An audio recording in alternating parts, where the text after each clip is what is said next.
Ma'am ने lecture recorded है, उसको देख लो। और बताओ जी please. A very good morning everyone. देखिए लास्ट क्लास में वी हैव डिस्कस सेक्शन 6 और सेक्शन 6 हम लास्ट क्लास में डिस्कस किया था, उसी को प्लीज स्टार्ट करते हैं आगे। देखिए हम लोकतंत्र में रहते हैं, यहाँ पे कोई आपके अलावा कोई दूसरा नहीं कह रहा तो मैं क्या करूं? आपके अलावा एक भी बुलवा दो क्लास में, मैं उसकी बात मान आपकी बात मान लूंगा।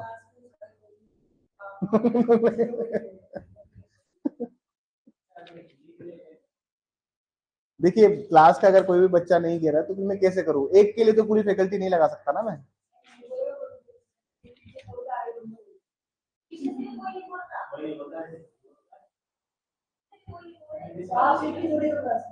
अरे बस बस, अरे बस, अरे नहीं नहीं, अरे नहीं, झगड़ा नहीं।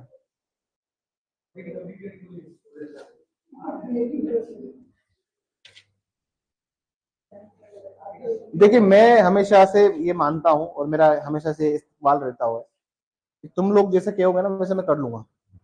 तुम लोग कहो सर ये नहीं, सर वो, सर ये इसको नहीं, सर उसको, वो मेरी जिम्मेदारी है,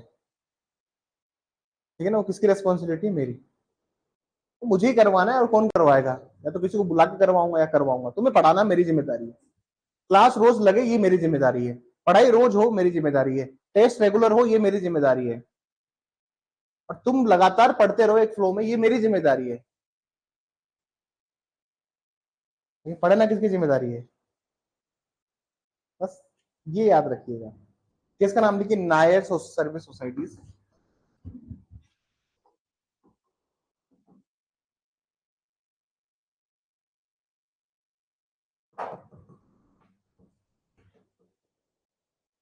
नायर सर्विसेज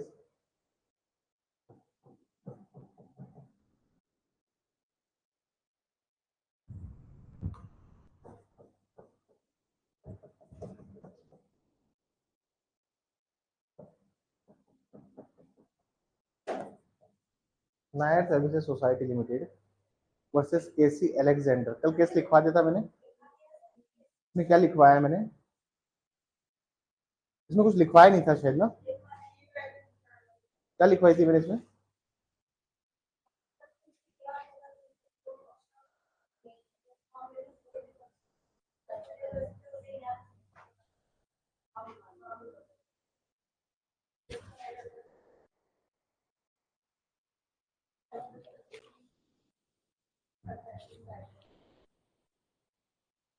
कब लिखवाया था? कौन सेक्शन लिखवाया था मैंने केस आपको?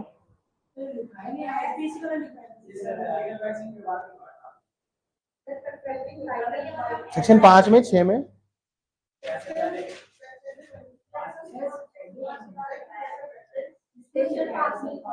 2 मिनट 2 मिनट 2 मिनट, दोबारा लिखिए इस केस को। हाँ हम इसको लिखवा चुके हैं, ये लैंडमार्क जजमेंट था। दोबारा लिखिए प्लीज, इसको दोबारा लिखिए। और भी इशू इन्वॉल्व हो सकते हैं ना केस में। लिखवा दिया हमने, हाँ। सेटल पोजीशन के ऊपर था ये जजमेंट, टाइटल के ऊपर बात की थी इसमें। दोबारा लिखिए प्लीज इस केस को। There is one more point we have to say.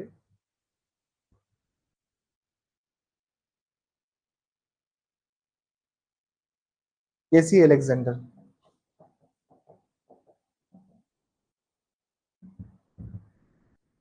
K C Alexander.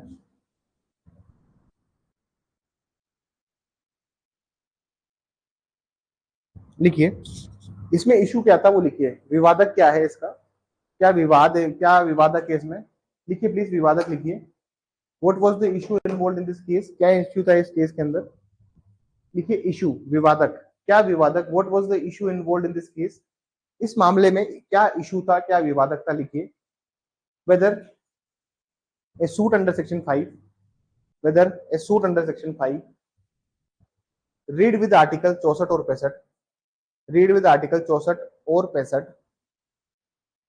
Read with article 64 और 65, can be clubbed together, can be clubbed together, can be clubbed together with a suit under section 6, with a suit under section 6, can be clubbed together with a suit under section 6, suit under section 6, suit under section 6।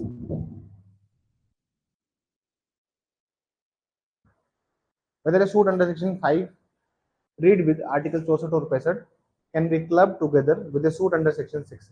लिखिए क्या क्या धारा 5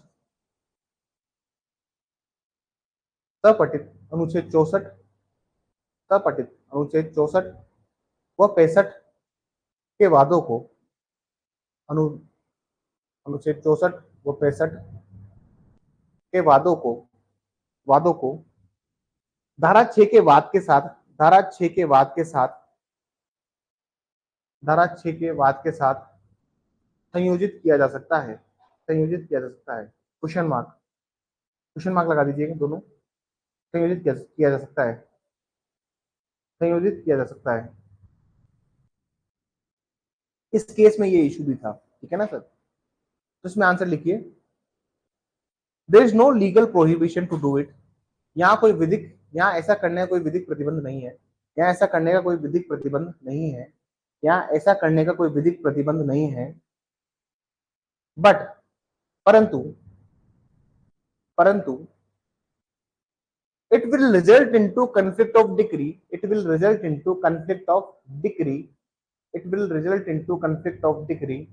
परंतु इससे दो विरोधाभासी डिक्रिया प्राप्त होगी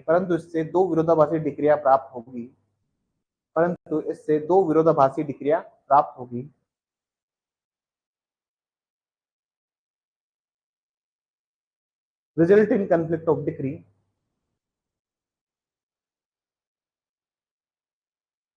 and it will also cause unnecessary delay in the suit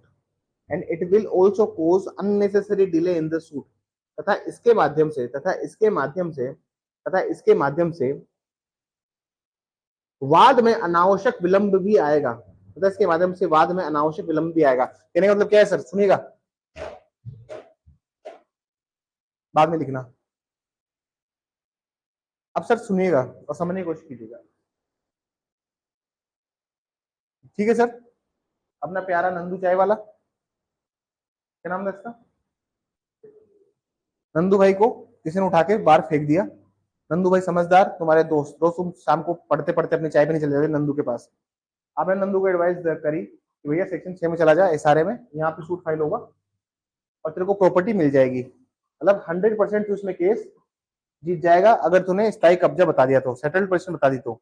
तुमने आपको उसने कहा, आपने उसको कहा देख लाइट का कनेक्शन लिया हुआ था, लाइट का बिल लिया, लास्ट 2-3 साल का लाइट का बिल लिया सारे, आपने उसको बोला नल के बिल लिया, नगर पालिका रसीद लिया, आपने सब बता दिया उसको, नंदू ने केस फाइल कर दिया सेक्शन 6 के अंदर। वहीं पे जो इस कंपनी का मालिक है, इस जमीन का मालिक है ABC, he also filed a suit. इसने भी क्या किया सर, इसने भी सूट फाइल कर दिया। सूट जो किया इसने सेक्शन 5 रीड विद 65, क्योंकि टाइटल किस पे है, एबीसी पे टाइटल है, उसने केस फाइल कर दिया, ठीक है, on the base on title. तो केस का नाम हो गया एबीसी वर्सेस नंदू, केस का नाम हो गया। यहां से तो नंदू जीतेगा अगर साबित हो गया तो, और यहां से कौन जीतेगा, जिसके पास टाइटल है, यहां से वो जीतेगा।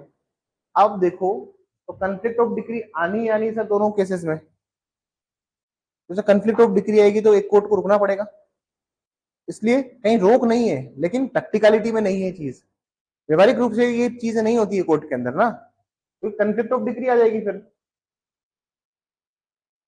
मानते हैं हम रेस जुडिकेटा नहीं लगेगा, नहीं रेस सब जुडिस लगेगा, ना सेक्शन 10 लगेगा ना सेक्शन 11 लगेगा। Once it has been decided, एक बार डिसाइड हो गया तो फिर रेस जुडिकेटा तो नहीं लगता, और पेंडिंग है तो भी रेस सब जुडिस नहीं लगेगा, बिकॉज टाइटल इज डिफरेंट।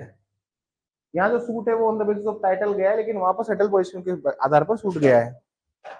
बात समझ में आई सर, ये इशू था इस केस में जो इसमें ये भी बोला गया। बात समझ में आ गई sir.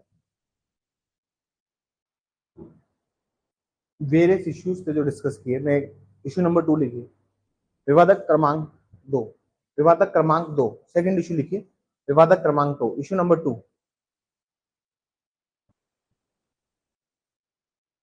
Thus, along with section 6, a suit A suit under section 5 read with article 64 can also be instituted, can also be instituted, can also be instituted.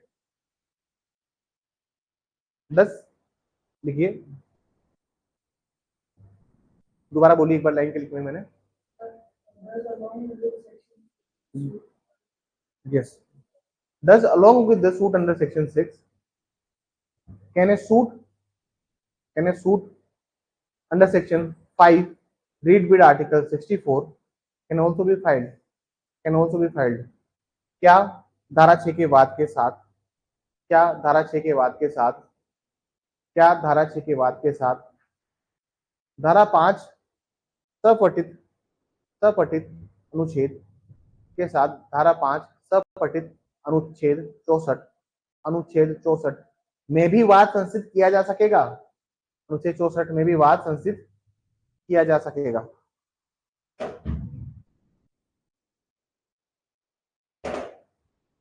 Situation समझिए सर.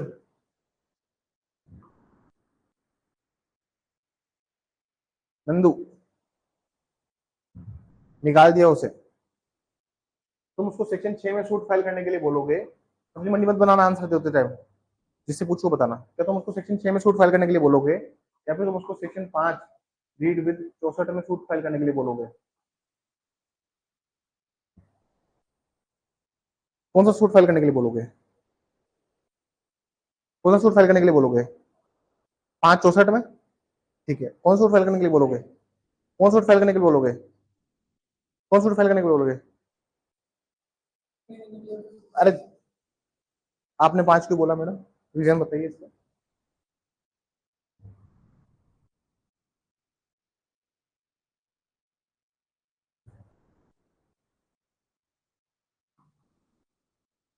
प्लेंटिफ तो टाइटल नहीं बता सकता ना सर.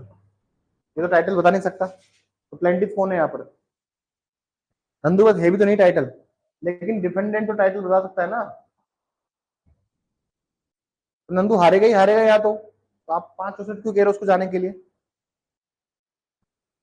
भाई प्रतिवादी पर रोक थोड़ी ना है टाइटल बताने की. प्रतिवादी तो बताएगा. लेकिन सेक्शन 6 में तो वादी और प्रतिवादी दोनों पर ही रोक है. कोई भी टाइटल नहीं बताएगा. तो आपका बेस्ट पॉसिबल एडवाइस क्या होगी 6 में? क्या दोनों सूट साथ में फाइल करोगे? हार जाओगे. कौन हार जाएगा? नंदू को हरा दोगे आप. हाँ समझ में आई ना सर. क्योंकि टाइटल किसके पास है? Very good. लिखिए.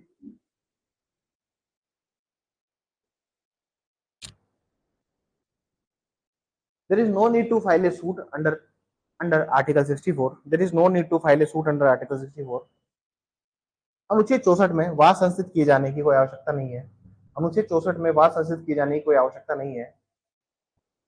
Because because because article 64 because Article 64 the defendant can succeed because in Article 64 the defendant can succeed.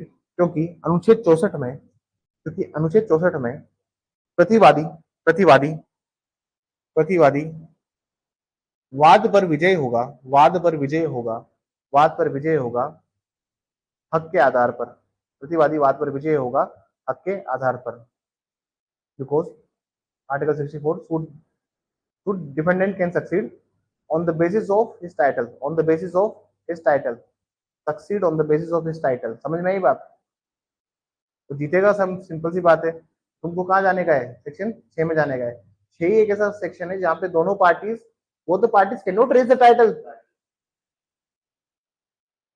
Issue number 3 विवादक क्रमांक 3. विवादक क्रमांक 3 issue number 3. 10 section 6 10 section 6 suit 10 section 6 suit bar a suit under section 5 read with article 65. 10 section 6 suit bar a suit under section 5 read with article 65. लिखिए. There is. अब हिंदी में लिखिए. क्या क्या धारा 6 का बाद, क्या धारा 6 का बाद, क्या धारा 6 का बाद, कोमा, धारा 5 सपठित अनुच्छेद 65 के बाद को वर्जित करेगा। धारा 5 सपठित अनुच्छेद 65 के बाद को वर्जित करेगा। लिख दीजिए, इसमें एक लाइन लिख दीजिए, here there is no bar, here there is no bar, here there is no bar. देखिए, विवक्षित रूप से वर्जित नहीं करेगा, विवक्षित रूप से वर्जित नहीं करेगा, क्योंकि वाद हेतुक भिन्न है, क्योंकि वाद हेतुक भिन्न है। Here there is no bar because cause of action is totally different, because cause of action is totally different, because cause of action is totally different, different, क्योंकि वाद हेतुक भिन्न है। ठीक है सर, सवाल लिखिए, सवाल लिखिए। If a suit under section 6 has been dismissed on merits, if a suit under issue number 4, विवादक क्रमांक 4 में लिखिएगा, issue number 4 में, if a suit under section 6 has been dismissed on merits, यदि यदि धारा 6 का वाद को, धारा 6 के वाद को, यदि धारा 6 के वाद को गुणागुण के आधार पर, गुणागुण के आधार पर खारिज कर दिया गया है, खारिज कर दिया गया है, dismissed on merit, can a subsequent suit, can a subsequent suit is filed by, can a subsequent suit is filed by, can a subsequent suit is filed by defendant under section 5 reads with article 64, can a subsequent suit is filed by defendant by the plaintiff, can a subsequent suit is filed by the plaintiff, लिखिए, defendant लिखवा के मैंने, plaintiff लिखिए भी, can a subsequent suit filed by a plaintiff under section 5 read with article 64, read with article 64, गुणागुण के आधार पर खारिज कर दिया गया है, तो क्या, तो क्या वादी द्वारा, तो क्या वादी द्वारा, तो क्या वादी द्वारा धारा 5 सपठित अनुच्छेद 64 में, धारा 5 सपठित अनुच्छेद 64 में, 64 में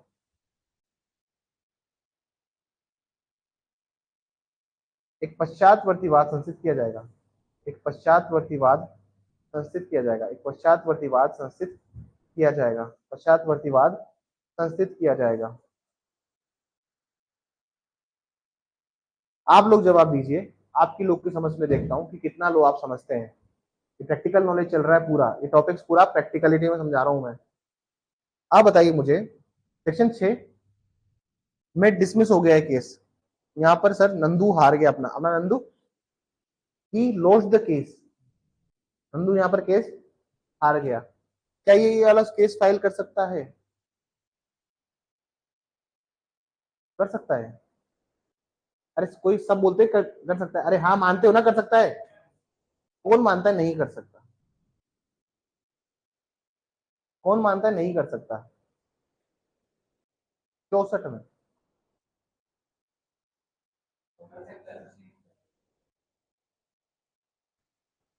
क्यों नहीं कर सकता?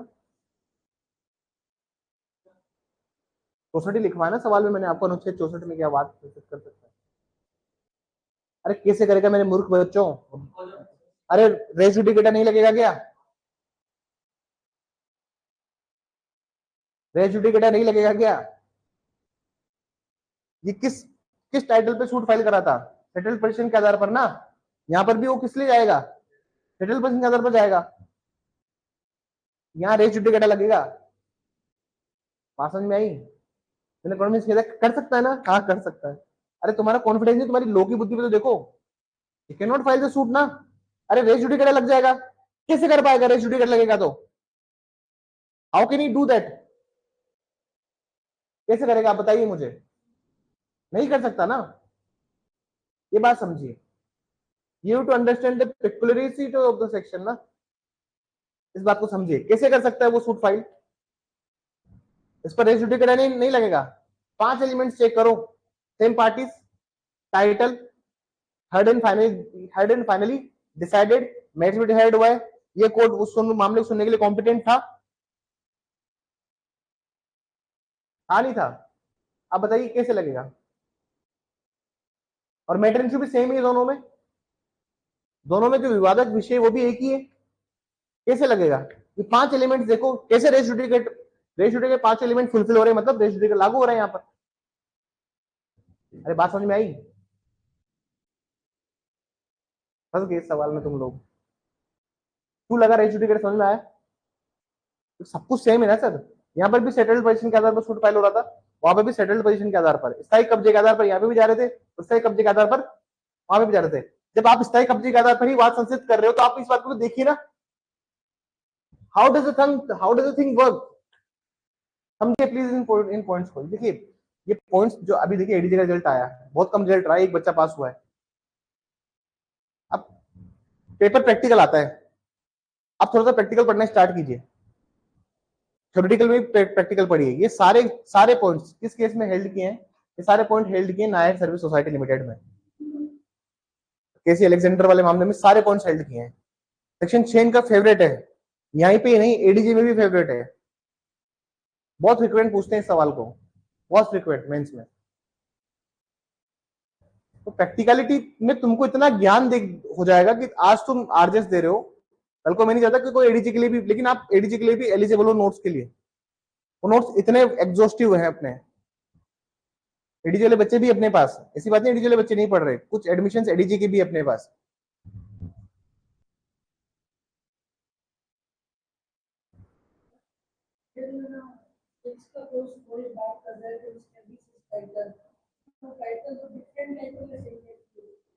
नहीं नहीं आप समझे नहीं, मैं आप गुस्सा नहीं करूंगा, मैं प्यार से बोलूंगा। टाइटल है किसी के पास यहाँ पर? टाइटल क्या है इसका? इधर क्या टाइटल है?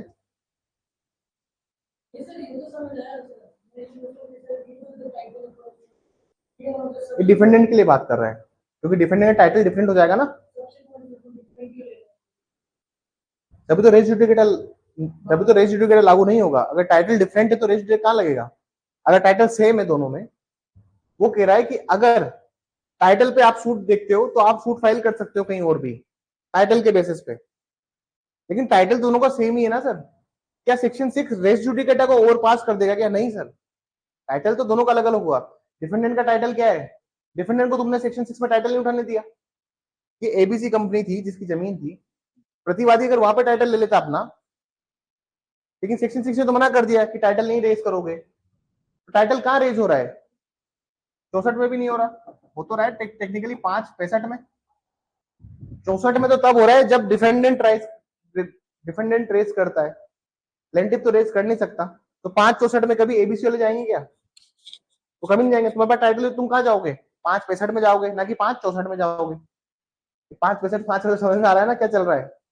लिमिटेशन के आर्टिकल्स हैं जो हम साथ में कर रहे हैं, थोड़ा सा डीप कंसेप्ट है ये, ऐसा हर बच्चा नहीं जानता है इन सब चीजों को। जो विधि की तैयारी कर रहे हैं उसमें 99% बच्चे इसको नहीं जानते, 95 मान लो, 2 5 लोग जानने लगे, तुम हो 2 5 लोगों में से। अब एक आंसर लिख लीजिए इसमें, इन द फॉर्मर सूट पूर्ववर्ती वाद में, in the former suit under section 6 पूर्ववर्ती वाद में जो कि धारा 6 में संस्थित किया गया था, पूर्ववर्ती वाद में जो कि धारा 6 में संस्थित किया गया था, थोड़ा तेज लिखना, पूर्ववर्ती वाद में जो कि धारा 6 में संस्थित किया गया था, in the former suit which filed under section 6 the question was settled possession and disposition। वहां प्रश्न वहां प्रश्न वहां प्रश्न किसी स्थायी कब्जे से बेदखली का था, किसी स्थायी कब्जे से बेदखली का था, तथा उस प्रश्न को and such question has been heard and finally decided by the competent court, तथा उस प्रश्न को किसी सक्षम न्यायालय द्वारा, तथा उस प्रश्न को किसी सक्षम न्यायालय द्वारा, किसी सक्षम न्यायालय द्वारा न्यायालय द्वारा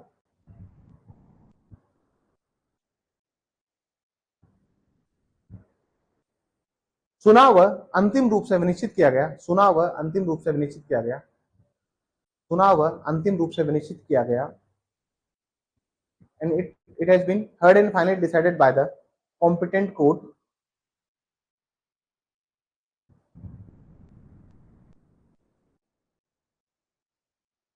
therefore therefore On the subsequent suit, therefore, on the subsequent suit, the title remains the same for the plaintiff. Therefore, on the subsequent suit, the title remains same for the plaintiff. इसलिए पश्चातवर्ती वाद में वादी के लिए हक समान होगा। इसलिए पश्चातवर्ती वाद में वादी के लिए हक समान होगा। वादी के लिए हक समान होगा। वादी के लिए हक समान होगा। एंड ड्यू टू दिस तथा इस कारण प्रांग न्याय का सिद्धांत लागू होगा। And due to this the principle of res judicata would applicable in those cases. And due to this the principle of res judicata would applicable in those cases. तथा इस कारण इन मामलों में प्रांग न्याय का सिद्धांत लागू होगा।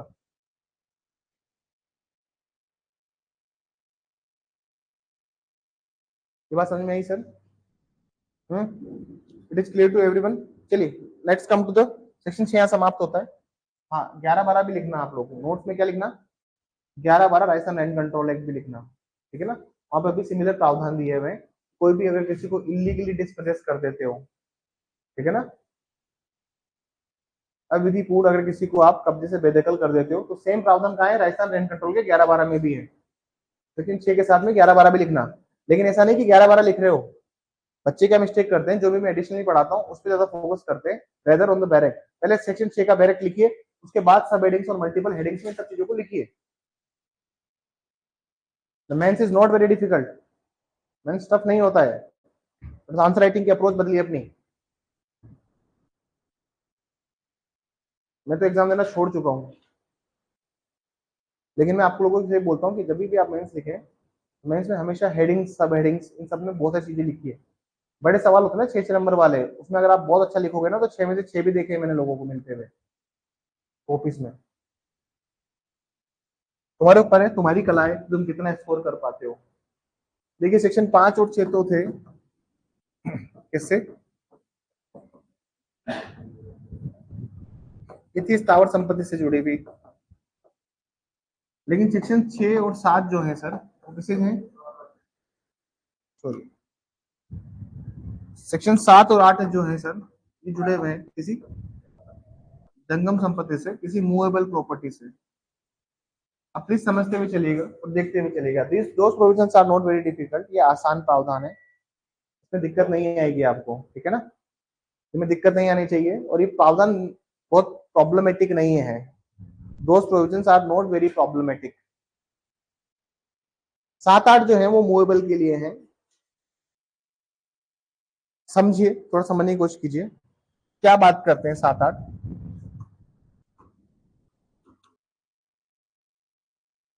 क्या बोल रहे हैं? Recovery of specific movable property. आपको कोई स्पेसिफिक मूवेबल प्रॉपर्टी को रिकवर करना है। इसको स्पेसिफिक मूवेबल प्रॉपर्टी को a person entitled to the position of specific movable property में recover in the manner provided by the CPC. यहां पर भी एक शब्द मिलेगा आपको, एंटाइटल्ड। इस हकदार का भी वही मतलब है, चाहे वो स्वामी हो, चाहे उसका कब्जा रहा हो, पजेसरी टाइटल हो उसके पास में, कब्जे द्वारा हक उसने प्राप्त किया हो सकता है ना कि कोई मूवेबल चीज पे आपका हक रहा हो। आपने एक बाइक किराए पे ली है 1 महीने के लिए, वो बाइक चोरी हो गई तो आप भी उस पर केस फाइल कर सकते हो। तो मूवेबल चीज क्या की आपने? मूवेबल चीज भी अगर कोई आपको रिकवर करनी है तो you can file A suit. जैसे मान लीजिए मेरा फोन है आईफोन 14 है, शायद है ना, 14 होगा। मेरा आईफोन 14 है, ये मैंने आपको दिया है। अब मैंने आपको रिपेयर करने के लिए दिया था, छोटे इसमें कोई प्रॉब्लम है नहीं, लेकिन मान लीजिए रिपेयर करने के लिए मैंने आपको फोन दिया था। बाकी छोटे मोटे फोन की रिपेयरिंग हो तो आप आदमी सोच रहे थे चलो ठीक है यार डलवा लेंगे, करवा लेंगे, डिस्प्ले चेंज करवा लेंगे, इधर पेट में दर्द हो जाएगा मेरे। तो इसे मैंने आपको रिपेयर करने के लिए दिया, लेकिन आपने क्या किया, तो खो दिया कहीं पे। तो मुझे क्या चाहिए? आप कह रहे हैं सर ये दूसरा आईफोन है, सर ये ले लो। मैं क्या कहूंगा, भाई मुझे वही आईफोन चाहिए जो मेरा है। मतलब मुझे विनिर्दिष्ट संपत्ति चाहिए, मुझे स्पेसिफिक मूवेबल प्रॉपर्टी चाहिए, मुझे वही विनिर्दिष्ट जंगम संपत्ति चाहिए। आप कैसे मना कर सकते हो? आप मना कर पाओगे? जैसे मेरी कोई भी, जैसे मान लीजिए मेरी बुक है ये, मैं 10 साल से इसी बैरिक को पढ़ते आ रहा हूँ। सपोज कीजिएगा मैं आपसे बोल रहा हूँ, आपसे मुझसे बुक लेके गए थे कि सर बुक दे दो पढ़ने के लिए, मैंने आपको बुक दे दी थी पढ़ने के लिए, अब वो बुक जो है वो आप दे नहीं रहे वापस,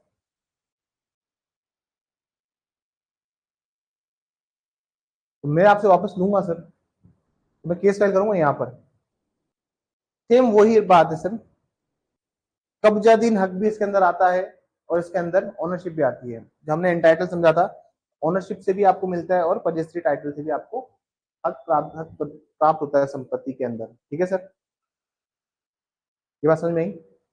दूसरी बात समझिए, दूसरी बात समझिए, if you look at those provisions, देखिए यहां पर क्या होता है ना, इन प्रोविजंस को अगर आप देखोगे,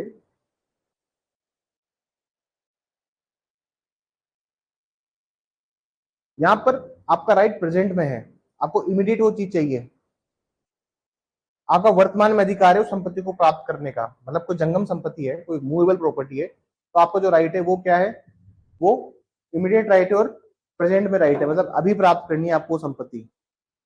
there is an immediate right जो अभी ही प्राप्त होगी प्रॉपर्टी। ऐसा नहीं कि आप उस प्रॉपर्टी को प्राप्त करना चाहते हो और फ्यूचर में या भविष्य में प्राप्त करना चाहते हो, आपको वास्तविक रूप में तत्कालिक रूप से उस संपत्ति को प्राप्त करना होगा, उसके बारे में हम बात कर रहे हैं यहाँ पर। ये बात समझ में आई। एक और बात समझिए,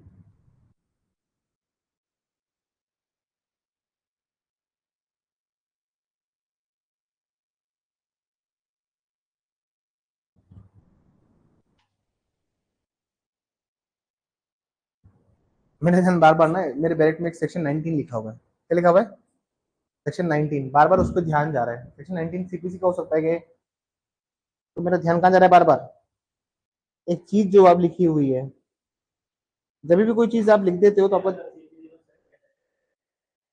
सेक्शन 19 में मेरा ध्यान जा रहा है। तो 19 देख लेते हैं एक बार, आई हैव द बैरेक्ट ना, मैं एक बार देख लेता हूँ और पढ़ के सुना देता हूँ आपको। Suit for compensation for wrongs to the persons और मूवेबल्स। अगर मूवेबल संपत्ति के लिए आप बात कर रहे हो, किसी जंगम संपत्ति के लिए बात कर रहे हो, शरीर या जंगम संपत्ति के प्रति किए गए दोषों के प्रतिकर के लिए बात, यह लिखा हुआ है। सूट कहाँ फाइल होगा उसके हिसाब से इन्होंने बताया हुआ है। Whether suit has been instituted, कोई भी अगर आपने रॉन्ग किया है संपत्ति के साथ में, मान लीजिए मैंने गाड़ी दी थी आपको, आपने उसके साथ क्या कर दिया सर, आपकी नेग्लिजेंस की वजह से गाड़ी का और नुकसान हो गया, तो मैं सूट कहाँ फाइल करूंगा उसके बारे में बात कर रहा हूँ, सेक्शन 19 सीपीसी। तो सेक्शन 19 यहाँ लिखा हुआ है, तो बार बार ध्यान उस पर कहाँ जा रहा था मेरा। अब सर समझने की कोशिश कीजिएगा और थोड़ा सा देखिएगा। जैसे मान लीजिए मैं आपके पास गया कि यार ये अंगूठी है, इसको रिपेयर कर दो, ठीक है, यू आर द गोल्ड, आपसे गोल्ड स्मिथ सुनार थे आप, मैंने बोला सर ये अंगूठी है इसको रिपेयर कर दीजिए, बहुत पुरानी अंगूठी है, I need that ring only, मुझे वही अंगूठी चाहिए, मुझे पैसा नहीं चाहिए। प्रॉब्लम कहाँ आती है सर, इन केसेस में कि चीजें मिलती नहीं है, चीजें मिलती नहीं है और आपको फिर वो चीज प्राप्त नहीं होती। ये जो दो एक्सप्लेनेशन इसके दिए हुए हैं, ये यहाँ से आता है 2021 का एक फ्री का सवाल, पहले इसको भी समझ लेते हैं हम, लेकिन एक्सप्लेनेशन एक और दो को भी जान लेते हैं कि क्या है एक्सप्लेनेशन एक और दो। अब साथ में क्या है सर, दो एक्सप्लेनेशन दिए हुए हैं, अब साथ के जो ये दो एक्सप्लेनेशन उसको समझिए। A trustee may sue under this section for the possession of movable property, beneficial interest in which the person whom is trustee is entitled। ऐसा है सर, एक ट्रस्ट बना हुआ है, समझिएगा इस पहले एग्जांपल को, पहले एक्सप्लेनेशन समझिए। मान लीजिए एक ट्रस्ट बना हुआ है, क्या बना हुआ है सर, एक ट्रस्ट बना हुआ है। अब ट्रस्ट जो है वो एक हॉस्पिटल है, क्या है, प्लस का साइन बना हुआ है, हॉस्पिटल है। इस हॉस्पिटल के पास में एक एम्बुलेंस है, क्या है, एम्बुलेंस का एक ड्राइवर है, एम्बुलेंस का क्या है, ट्रस्ट है, ट्रस्ट में एक एम्बुलेंस, एम्बुलेंस का एक ड्राइवर है। अब ड्राइवर को बहुत टाइम से सैलरी नहीं दी गई थी, एम्बुलेंस के ड्राइवर को बहुत टाइम से आपने सैलरी नहीं दी। एक दिन ये ड्राइवर क्या करता है, एम्बुलेंस को उठा के ले जाता है।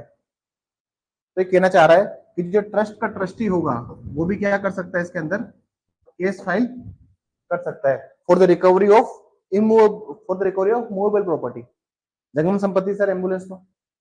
अब ड्राइवर अगर एम्बुलेंस लेके भाग गया, रिकवर करने के लिए सूट फाइल कर सकते हो आप। और ये जो प्रॉपर्टी है ये आपको इमीडिएट चाहिए, फ्यूचर में थोड़ी चाहिए, तो आपको तत्काल रूप से चाहिए ना सर, ये प्रॉपर्टी भिजवाई जाए, ये प्रॉपर्टी दी जाए। बात समझ में आई? ये प्रोविजन किस तरह से काम करते हैं, आगे देखिएगा। पहला तो ये एक्सप्लेनेशन ये हो जाता है, और ये जो केस फाइल होता है ये होता है सीपीसी में ऑर्डर 31 में। कहाँ फाइल होता है sir? Suit related to trust कहाँ दिए हुए हैं? 31 में दिए हुए हैं, पढ़ोगे तब आपको पता चल जाएगा। आगे देखिए, a special or temporary right to present possession of movable property is sufficient to support a suit under this section. A special और temporary right, temporary right का मतलब क्या होता है? एक स्पेशल और टेम्परेरी राइट का मतलब क्या है?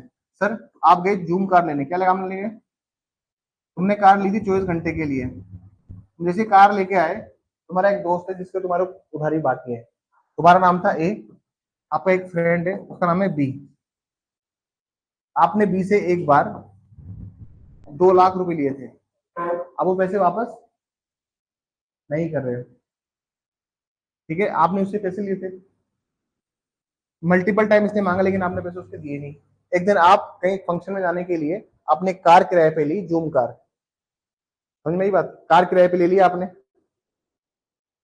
कार आपको आपने 24 घंटे के लिए ली, अभी बी के आता है और इस कार को आके ले जाता है अपने साथ, तो फर्क नहीं पड़ता कि आपको कितने देर के लिए उस प्रॉपर्टी पे राइट मिला है, कोई स्पेशल राइट भी अगर आपको मिलेगा, मान लीजिए उस प्रॉपर्टी के ऊपर कोई लिमिटेड टाइम पीरियड के लिए भी आपको कोई अधिकार मिला है, तो भी आपको क्या है, आपका अधिकार होगा कि आप सूट फाइल कर सकते हो। मतलब एक अधिकार है कि वो जाके केस फाइल कर सकता है अंडर सेक्शन 7।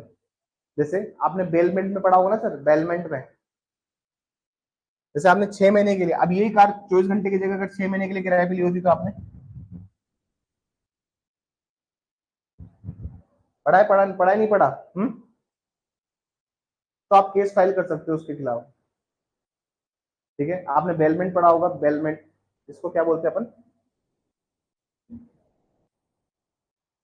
उपनिधान, दो पार्टीज उसमें बेलर और बेली, तो बेली की जिम्मेदारी कैसी होती है, बेलीज राइट क्या होता है, बेलीज की क्या ड्यूटी है, 68 पढ़ा होगा आपने, 168, प्रूडेंट, ऑर्डिनरी प्रूडेंट पर्सन की तरह प्रज्ञावान व्यक्ति की तरह संपत्ति का ध्यान रखे, इसका इसकी क्या ड्यूटी थी, प्रज्ञावान व्यक्ति की तरह ध्यान रखे। इस कार का जो ओनर रहेगा वो कौन रहेगा, बेलर, जिसने इस कार को जूम कार इसको दी होगी, कंपनी वाले जिन्होंने कार दी होगी वो बेलर है, ये बेली है, इसका क्या कर्तव्य था कि प्रज्ञावान व्यक्ति की तरह ध्यान रखे कार का। तो दोनों एक्सप्लेनेशन समझ में आ गए, वेरी गुड।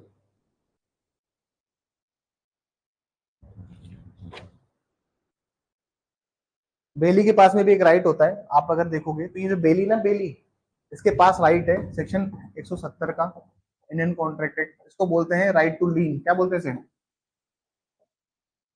पूरा चीज लिखवा दूंगा मैं एक साथ ही, ठीक है ना, नोट्स एक साथ ही लिखवा दूंगा मैं, हर बार 5-6 पूछ रहे हैं, कभी कभी लगता है 7-8 भी पूछा जा सकता है, उसमें भी बहुत कंटेंट है लिखने के लिए। राइट टू लीन मतलब धारण करने का अधिकार है उसके पास, तो सर जो कार लेके गया है 6 महीने के लिए, उसके पास क्या अधिकार है, वो धारण करे प्रॉपर्टी को, धारण करने का अधिकार है, अगर राइट टू लीन है उसके पास में तो मतलब वो केस फाइल कर सकता है सेक्शन 7 का, क्योंकि एक्सप्लेनेशन बोलता है ना सर, और एक्सप्लेनेशन बोलता है तो ऐसा हो सकता है। जैसे 170 आपने पढ़ोगे, पोनर पोनी, गिरवी गिरवी ना, गिरवी, गिरवी में 2 पार्टीज मिलेंगी आपको, पोनर और पोनी, मतलब प्लेज में आपको 2 पार्टीज मिलेगी, पोनर और पौनी। अब वहां पे जब गिरवी रखते हैं चीजों को, तो चीजों को जो गिरवी रखा जाता है तो पोनी का अधिकार होता है राइट टू रिटेन का। जैसे मान लीजिए आप, एक अंगूठी थी, क्या थी आपके पास, अंगूठी थी, आप गए गोल्ड स्मिथ के पास में, ठीक है, आप वो पोनर, कौन हो, ये है पौनी, पौनी मतलब तो उसको ध्यान रखेगा या गिरवी रखेगा, पैसा लिया है सर, अंगूठी को गिरवी रख के सुनार ने आपको कितने रुपए दिए हैं, 2 लाख रुपए दिए हैं, अंगूठी को गिरवी रख के आपको क्या दिया है, ये जो पौनी है इसके पास भी तो राइट है, pawnee has right to retain the property, ये कहाँ दिया हुआ है, 173 इंडियन कॉन्ट्रैक्ट एक्ट में दिया हुआ है। लिखवाऊंगा मैं, सब पढ़ा दूंगा, अभी तो आज तो मेरा लिखवाने का मन कम है, तो मैं लिखवा दूंगा आप लोगों को, ठीक है ना, don't worry about those things. जैसे आप सोगा पढ़ेंगे, सेल्स ऑफ गुड्स एक्ट, माल विक्रय अधिनियम, वहां पर भी ये सारे प्रावधान दिए हुए हैं कि अनपेड जो सेलर है, अनपेड सेलर मतलब सोगा भी पढ़ेंगे अपन, हाँ सोगा भी पढ़ाना है, बहुत अच्छा एक्ट है सोगा, पार्टनरशिप, बहुत प्यारे एक्ट है, वो सुंदर एक्ट है। अब सोगा में क्या है सर, आप पढ़ोगे सेक्शन सेक्शन 47 में, सोगा में भी ये अधिकार मिलता है आपको। Sales of, if you go from the sales of goods act, तो सेक्शन 47 में क्या अधिकार होता है, तो मान लीजिए ये है बायर, जिसको चीजें खरीदनी है, ये है सेलर, ठीक है। ये तो कौन है, बायर क्रेता, ये कौन है, विक्रेता, ठीक है। इसने बोला सर कि मुझे 100 किलो चाहिए, 100 किलो टमाटर चाहिए तुम्हें दोनों, और 1 किलो टमाटर की जो रेट है वो है 10 रुपए के हिसाब से चाहिए, तो मतलब कितने रुपए के टमाटर हो गए, 10,000 के, कितने के टमाटर हो गए, 1,000 के, 10,000 के, 1,000 के, जितने भी हैं, तुम लोग मेरी गणित में मत जाओ। मान लीजिए 10,000 रुपए के टमाटर है, and he has paid only for, 5 रुपए दिए उसने, कितने रुपए दिए, मान लीजिए उसने सिर्फ 500 रुपए दिए हैं, टमाटरों के पूरे पैसे नहीं दिए, तो इसका क्या राइट है, 50 किलो को रोक लेगा, रोकने का अधिकार ही नहीं है, ये लीन कर लेगा नहीं कर लेगा, उसको धारण करके रख सकता है नहीं रख सकता, ये भी अधिकार है, ये भी सेक्शन 7 में सूट फाइल कर सकता है। और भी प्रावधान दिए हुए हैं जैसे फाइंडर ऑफ गुड्स, उसका भी राइट होता है, उससे भी कोई दूसरा आदमी चुरा लेगा तो वो भी सेक्शन 7 में सूट फाइल कर लेगा। जैसे एक आदमी है सर बहुत ईमानदार, उसको एक पर्स मिलता है रोड पे, ठीक है, उसमें आईडी वगैरह सब है, आदमी उस एड्रेस पे जाता है, उस एड्रेस पे गया तो वहां पे ताला लगा हुआ है, पड़ोस से पूछता है तो कहता है कि ये लोग तो 15 दिन के लिए कुंभ करने गए हुए हैं, कुंभ में 15 दिन बाद आएंगे। तो आप पर्स किसी को देखे नहीं आ जाते, पर्सनली आप उस आदमी को लौटाओ, तो आपके पास में पर्स, लेकिन आपके घर में आपका एक दोस्त है वो आता है बी, और आपसे उस पर्स को चुरा लेता है, you can also fight A suit under section 7 SRA, उस पर्स को रिकवरी करने के लिए। ये जो राइट दिया हुआ है इसको, ये दिया हुआ है 161 इंडियन कॉन्ट्रैक्ट एक्ट में। मैं सब कंसोलिडेट करके आपको लिखवा दूंगा, मैं वो एक साथ ही लिखवा दूंगा आप लोगों को, ठीक है ना। जैसे फाइंडर ऑफ गुड्स का क्या राइट है, जिसको भाई कोई भी अगर सामान मिलता है तो उसका क्या अधिकार है उसको रखने का, ठीक है ना, तो आपको सब प्रॉपर्टी मिल जाएगी। ये सारे टेम्परेरी राइट है, कौन सा राइट है सारे, क्योंकि डायरेक्ट निकालिए और सेक्शन 7 का एक्सप्लेनेशन नंबर 2 पढ़िए, डायरेक्ट निकालिए और स्पष्टीकरण 2 देखिए। कोई अस्थायी अधिकार है ना सर, तो ये सारे एग्जाम्पल जो मैंने आपको दिए हैं सारे कौन सा अधिकार है, अस्थायी अधिकार के एग्जाम्पल है, सारे अधिकार सारे राइट एग्जाम्पल कौन से सर, ये सब अस्थायी अधिकार के एग्जाम्पल्स हैं। These all rights are of the temporary rights, ये जो examples are of the temporary rights, चाहे आप 161 में जाओ, whether you go under section 47 of the SOGA, whether you go under section 173 of the Indian Contract, special contract 173 में जाओ, या फिर आप जाइए 170 इंडियन कॉन्ट्रैक्ट में, ये सारे अधिकार जो हैं आपको, ये सारे अधिकार जो आपको प्राप्त किए गए, दिलाए गए हैं विधि द्वारा, ये सारे अधिकार एक तरह से स्थायी अधिकार है, मतलब सॉरी अस्थायी अधिकार है, ये आर द टेम्परेरी राइट्स। समझ में आई, इसमें साथ समझ में आया, कल करूंगा लिखवाने का काम, ठीक है ना, दैट्स ऑल फॉर टुडे।